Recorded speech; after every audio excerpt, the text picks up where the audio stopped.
Hey, Iyo. I'm gonna move on to, you mentioned my grand uncle, Ninoy Aquino. Um, you're holding his book here, Yes. The Testament from From a the Prison prison cell. Cell.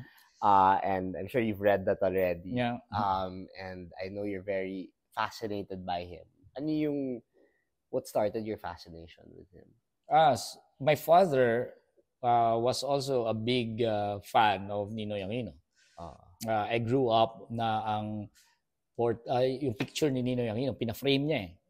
I think that was the Free Press Man of the Year na cover photo ni Ninoy Aquino, pina-frame niya. At the time, hindi pa siya namamatay. And I was asking, sino yan? And they would point out, si Ninoy Aquino yan. So I was fascinated, sino kaya yan si Ninoy Aquino? And then, noong 1983, siya ay na-assassinate. And doon ko nalaman, siya pala yung si Ninoy Aquino na nandun sa picture. So my fascination with him started with the fact that my father also idolized him. But of course, as I grew up, I came into contact also with his principles, yung beliefs niya, philosophy niya. And I learned na hindi siya simpleng politiko. Siya ay isang visionary. May vision siya as to what Philippine society should look like. And he was an advocate of social justice. Although he administered Hacienda Luisita, he knew, and he was saying that he's gonna distribute land, starting with Hacienda Luisita. And he really wanted to encourage the Philippine elite to veer away from agriculture towards industrialization. At ang gagawin niya sa mga lupa ay i-distribute sa mga magsasaka. And ang just compensation for him is not in cash. Ang kanyang programa sa land reform ay gagawin niyang parang government bonds, ang just compensation. Meaning to say, gagamitin ng gobyerno mismo ang just compensation mo para i-develop naman ang locality, para magkaroon ng industrialization. He was also into centralized economic planning. So hindi yan laissez-faire na type of an economy. He said that we must harness our meager resources. The country like the Philippines na napaka-konti ng resources, kailangan ng gobyerno ang pinakamalaking actor in order to plan that economy at make it more equitable for all. So he really wanted a modern type of a society and a modern type of an economy. And that entailed, giving social justice not only to the farmer but also to the laborer. He has all of this in his Testament to the Prison Cell. And I would always point out na itong Testament to the Prison Cell, hindi yan isang bagay na binobola mo. Kasi sa context na yon na siya ay nililitis ng military tribunal at siya ay hahatulan ng firing squad, most likely siya ay mamamatay. Ang tendency mo nun ay talagang gusto mong i-spell out what you are fighting for posterity. Kasi mamamatay ka lang din naman papatayin ka, sisentensyan ka ng kamatayan.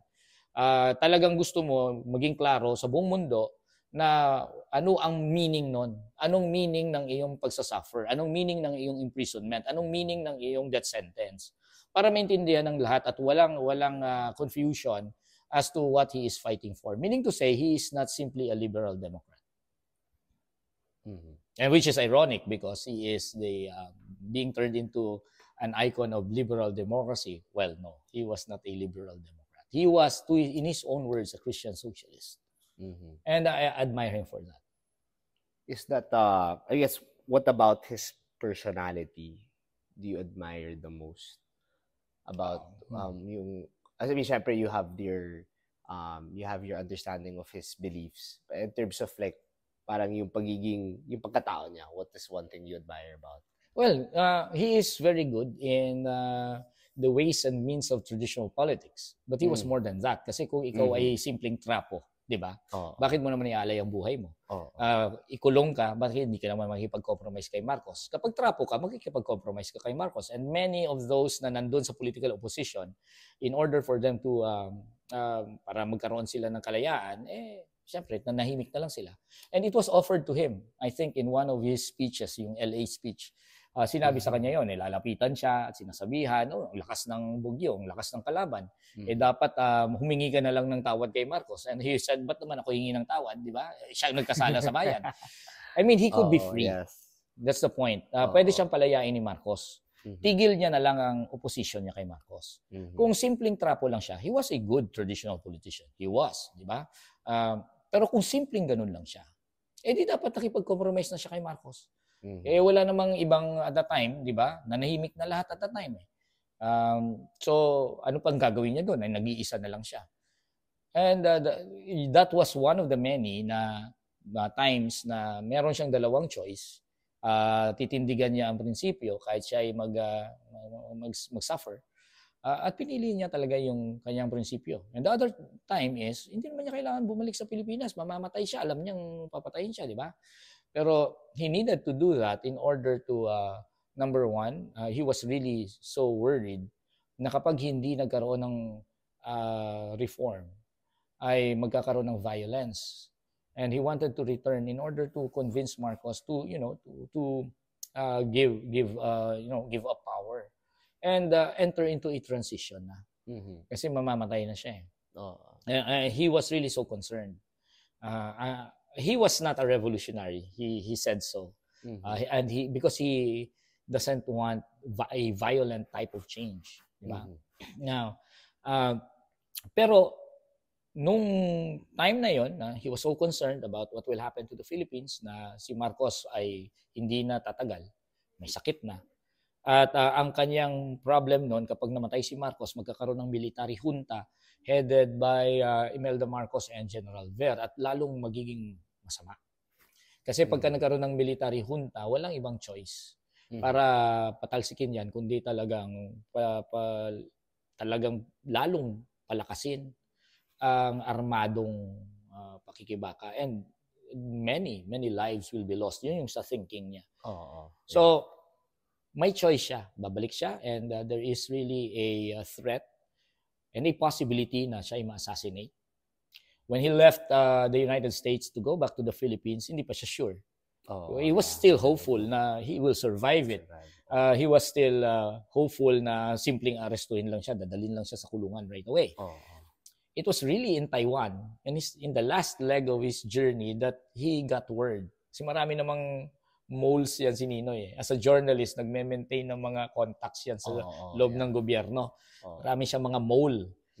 So, he was informed, we don't know who, within, siyempre sa military establishment at saka kay Marcos, na ang mangyayari sa kanya, papatayin siya. And he did not back down. He knew that it will be politically disastrous. Kung nagsimula na siya na bumalik sa Pilipinas at tumakbo siya, alam niyang magiging politically disastrous yun. And he chose to provide an example. You could see it in his face when the military escorts or the constabulary escorts ay dinala na siya. You could see it in his expression. He knew what will happen. Pero hindi siya tumakbo. Diba? So, prinsipyo ang dinadala niya. Hindi siya ordinaryong trapo. He was principled while he is very good in the ways of traditional politics.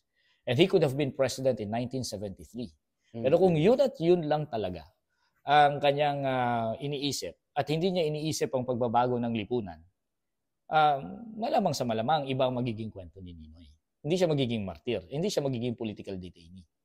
Pero he chose yung ganyang klaseng ending sa kanyang buhay at yung ganyang klaseng paghihirap because he was more than a traditional politician. He was a man with vision. He was a man of principle.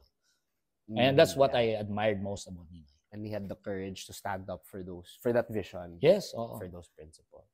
Thank you for that. I think that's a lot of people don't know that he already had word that he was gonna experience a lot of risk if he came home, and yet he still chose to do it because ma-prinsipyo talaga yung pagkatao niya. And he made sure to make that known. Diba sa last interview niya kasi in-interview pa siya sa aeroplano. Pero yung sa hotel room niya sa Taiwan, he showed his bulletproof And then he said, pero kapag babarilin siya sa ulo, wala siyang magagawa. Hey there, thanks for watching the highlights of the Hey EO podcast. If you enjoyed, why don't you like this video and subscribe to my channel? You may also watch the full episode by clicking the clip in the middle.